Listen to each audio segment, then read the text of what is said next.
What's up guys, Brian here, back down in the Gecko Lab, and let me tell you, it is cold out. I'm here in the Denver area, it is snowing today, it's chilly, so I am glad to be down in the nice, warm, humid Gecko Lab. I love it. Today, we're gonna do something kind of new. I'm gonna show you guys the hatchlings from the weekend. I'm gonna call this the weekly hatchling report, which is, I admit, a dumb name because I'm not gonna do this every week. But sometimes I have really good weeks or really good weekends where I go, wow, there's a bunch of cool stuff that hatched out. And we're getting to the end of the season, so I'm getting even more excited about hatchlings because they're fewer and further between. But this weekend was really good. So we're gonna have a look at them. Let's get into it. So it looks like I've got 13 baby geckos I'm going to show you guys today. I had like 16 or 17 hatched, but a couple of them aren't very good looking. They're pretty plain, so I'm going to stick to the good stuff for you. The first one we're going to get into is this empty back super stripe. The super stripe hatchling. Big head on this guy, those big floppy crests. Love it. That super empty dorsal, lateral lines. This is picturesque, what you're looking for, the super stripe project. Next up, we had his clutch mate, also a very nice gecko. Doesn't quite have that same distinctive pattern on the back. It looks very similar now, but I've seen enough of these grow up that I can tell you with this one, a lot of that dorsal pattern is going to fill in as it grows. Regardless, absolutely beautiful gecko. Real interesting key, if you can look just on the tip of this guy's nose, you can see his egg teeth. Crested gecko have two little sharp protrusions off the end of their snout. They call them teeth, even though they're not really teeth. It's actually attached to their first shed, and that's what they use to cut the shell of their egg open when they're hatching. You can see one of his egg's teeth sticking off the end of his nose right there. Kind of neat. Last up, another of the empty back super stripe line babies. This one doesn't have that super stripe pattern, but the structure, the head structure, those crests are so big. I absolutely love this guy. I love big floppy headed geckos. Next up, we've got two geckos from a pair, a male that I really like named Rust Bucket and a solid red female. And these two geckos are both from that. These ones develop quite nicely as they grow. This first one, you can see those really cool spike side patterns on his sides. I really like that. Nice pinstripe.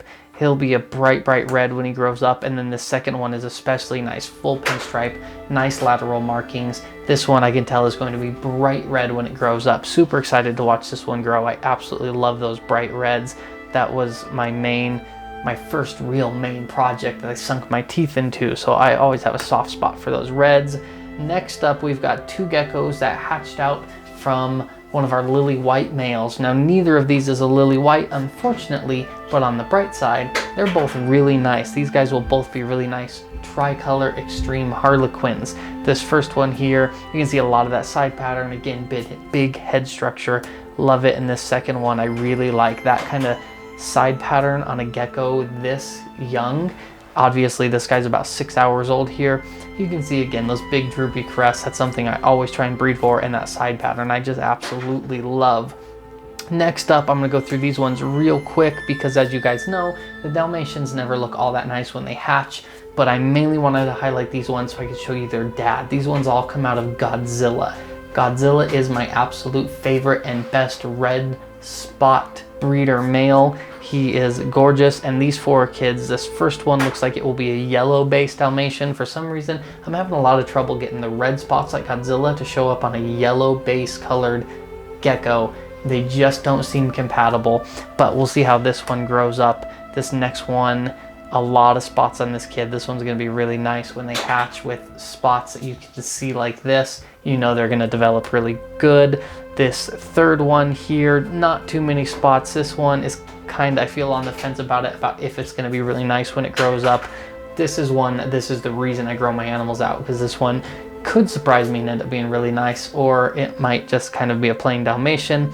You just have to wait and see. And then the last one, very similar to that third one. Again, one that you really just have to grow up to see what kind of potential it has.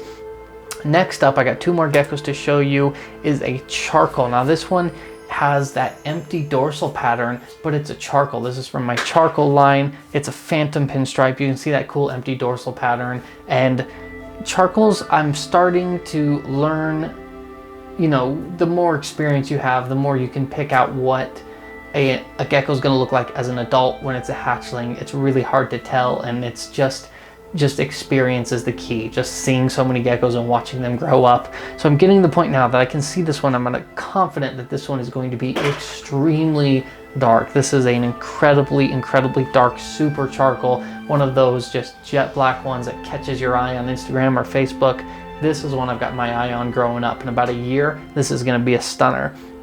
And of course, last up is this absolutely gorgeous Axanthic. This guy is almost silver color. I love when the Axanthics come out like this, that they have that white on their belly, the white fringing over their eyes, and they almost look like stone, I think is how I would describe it. They look kind of silvery, and just that kind of molted pattern with the white flecks. They look like stone, like granite to me.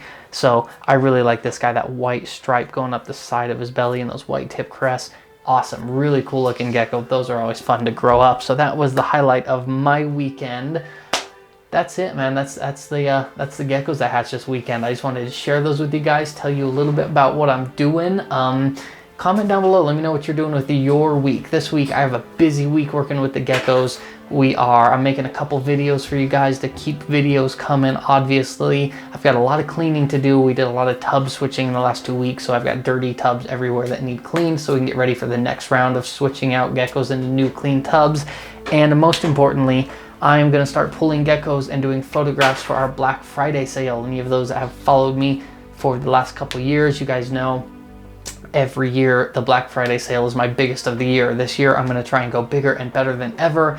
As always, there's gonna be hourly discounts and deals. The discounts will get bigger as the day goes on, and I'm shooting to have 150 or more adult geckos up for sale for the Thanksgiving Black Friday sale. So it's gonna be a ton of work, but keep an eye out for that. I really appreciate it. As always, I'm Brian, Altitude Exotics. Like, follow, subscribe, all that stuff. We'll see you guys soon.